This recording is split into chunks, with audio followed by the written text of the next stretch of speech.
Malayalam industry suspense thriller ಸಿನಿಮಾಗಳಿಗೆ famous ಆಗಿರೋದು ನಮಗೆ ಗೊತ್ತೇ ಇದೆ ಸ್ನೇಹಿತರೆ. 11 ಚಿತ್ರವು ಸಸ್ಪೆನ್ಸ್ ಮೂವಿಗಳಿಗೆ ಟಕ್ಕರ್ ಕೊಡೋ ಥರ ಇದೆ ಅಂತ ಹೇಳ್ಬೋದು. ಹಾಗಾದರೆ ಹೇಗಿದೆ ಸಿನಿಮಾ ಮತ್ತು ಚಿತ್ರ ವಿಡಿಯೋ ಥಾಟ್ಗಳ ಬಗ್ಗೆ ಸಂಪೂರ್ಣವಾಗಿ ನೋಡ್ಕೊಂಡು ಬರೋಣ. ವಿಡಿಯೋನ ಸ್ಕಿಪ್ ಮಾಡದೆ ನೋಡಿ. ವಿಡಿಯೋ ಇಷ್ಟ ಆದರೆ ಹಾಗೆ ಒಂದು ಲೈಕ್ ಕೊಡೋದನ್ನು ಮರಿಬೇಡಿ ಸ್ನೇಹಿತರೆ. Hi friends, welcome to Movie Mats Kannada. 11 cinema Lokesh Ajees ಅವರ ನಿರ್ದೇಶನದಲ್ಲಿ ಬಂದಂತಹ ತಮಿಳು ಚಿತ್ರ ಆಗಿದೆ.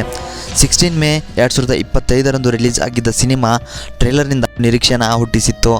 ಎಸ್ಪೆಷಲಿ ನಾನು ಕೂಡ ಈ ಸಿನಿಮಾಗೆ ವೇಟ್ ಮಾಡ್ತಾ ಇದ್ದೆ. ಸಿಟಿಯಲ್ಲಿ ಸೀರಿಯಲ್ ಕಿಲ್ಲರ್ ಒಬ್ಬ ಜನರನ್ನು ಕೊಲೆ ಮಾಡಿ ಸುಟ್ಟು ಹಾಕ್ತಾ ಇರ್ತಾನೆ.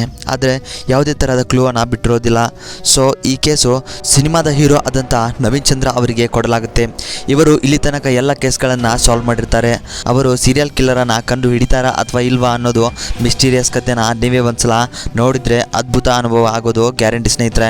ಇನ್ನು ನಾವು ಚಿತ್ರದ ಪಾಸಿಟಿವ್ ಥಾಟ್ನ ಬಗ್ಗೆ ನೋಡೋದಾದರೆ ಸಿನಿಮಾದ ಸ್ಟೋರಿ ಹೌದು ಸ್ನೇಹಿತರೆ, ಡೈರೆಕ್ಟರ್ ಯಾವ ಥರ ಸ್ಟೋರಿನ ಬರೆದಿದ್ದಾರೆ ಅಂದರೆ ಅನ್ಪ್ರೆಡಿಕ್ಟೇಬಲ್ ಅಂತ ಹೇಳ್ತೀನಿ. ಸಿನಿಮಾದಲ್ಲಿ ಟ್ವಿಸ್ಟ್ ಮೇಲೆ ಟ್ವಿಸ್ಟ್ಗಳು ನೋಡೋದಕ್ಕೆ ಸಿಗ್ತವೆ. ಸಿನಿಮಾನ ಒಂದ್ಸಲ ನೋಡೋದಕ್ಕೆ ಶುರು ಮಾಡಿದರೆ ಮುಗೀತು ಸ್ನೇಹಿತರೆ. ಮುಗಿಯೋ ತನಕ ಸ್ಟೋರಿನ ಮಿಸ್ಟೀರಿಯಸ್ ಆಗಿ ಇಟ್ಟಿದ್ದಾರೆ. ಸಿನಿಮಾ ನನಗಂತೂ ಎಲ್ಲೂ ಕೂಡ ಒಂದು ಚೂರು ಬೋರ್ ಆಗಿಲ್ಲ. ಇನ್ನು ಸಿನಿಮಾದಲ್ಲಿ ಇರುವಂಥ ಟ್ವಿಸ್ಟ್ಗಳು ನಮ್ಮನ್ನು ಸೀಟಿನ ತುದಿಯಲ್ಲಿ ಕೂರೋ ಥರ ಮಾಡೋದು ಗ್ಯಾರಂಟಿ. ಇನ್ನು ನಾವು ಟ್ರೇಲರ್ ಅನ್ನು ನೋಡಿ ಸಿನಿಮಾದ ಬಗ್ಗೆ ಸಾಕಷ್ಟು ನಿರೀಕ್ಷೆಗಳನ್ನು ಇಟ್ಕೊಂಡಿದ್ವಿ. ಆದರೆ ಈ ಸಿನಿಮಾ ಅದಕ್ಕಿಂತ ಒಂದು ಕೈ ಮೇಲೇ ಇದೆ ಅಂತ ಹೇಳ್ಬೋದು.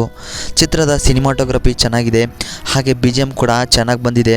ಇನ್ನು ಸಸ್ಪೆನ್ಸ್ ಚಿತ್ರಕ್ಕೆ ಯಾವ ಥರದ ಎಡಿಟಿಂಗ್ ಮತ್ತು ಬ್ಯಾಕ್ಗ್ರೌಂಡ್ ಸೆಟ್ ಬೇಕೋ ಅದೇ ತರಹ ಡಿಸೆಂಟಾಗಿ ಮಾಡಿದ್ದಾರೆ.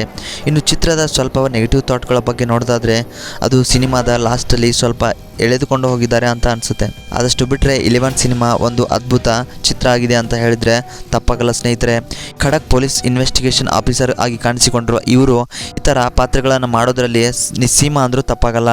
ಇವನಿಗೆ ಸಹಾಯಕ ಪಾತ್ರದಲ್ಲಿ ಕಾಣಿಸಿಕೊಂಡ ಪೊಲೀಸ್ ಅಧಿಕಾರಿ ಮನೋಹರ್ ಅವರು ಚೆನ್ನಾಗಿ ನಟಿಸಿದ್ದಾರೆ. ಹಾಗೆ ನಟಿ ಅಭಿರಾಮಿ ಕೂಡ ಗುಡ್ ಅಂತ ಹೇಳ್ಬೋದು.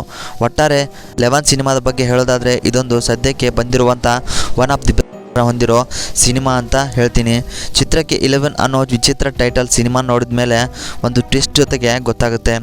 ಸಿನಿಮಾ ಸದ್ಯ ಅಮೆಜಾನ್ ಪ್ರೈಮಲ್ಲಿ ಸ್ಟ್ರೀಮಿಂಗ್ ಆಗ್ತಾ ಇದ್ದು ಕನ್ನಡದಲ್ಲಿ ಕೂಡ ಅವೈಲೇಬಲ್ ಇದ್ದು ಯಾರು ಮಿಸ್ ಮಾಡ್ಕೊಳ್ದೆ ಹೋಗಿ ವೀಕ್ಷಣೆ ಮಾಡಿ ಅಂತ ಹೇಳ್ತೀನಿ. ಇದನ್ನು ಫ್ರೆಂಡ್ಸ್ ಫ್ಯಾಮಿಲಿ ನೋಡ್ಬೋದು ಸಜೆಸ್ಟ್ ಮಾಡ್ತೀನಿ. ಸಿನಿಮಾ ನೋಡಿದ ಮೇಲೆ ಹೇಗೆ ಅನಿಸಿದೆ ಅಂತ ಕಮೆಂಟ್ ಮೂಲಕ ತಿಳಿಸಿ ಸ್ನೇಹಿತರೆ. ಮತ್ತೆ ಮುಂದಿನ ವಿಡಿಯೋದಲ್ಲಿ ಭೇಟಿಯಾಗೋಣ. ಧನ್ಯವಾದಗಳು.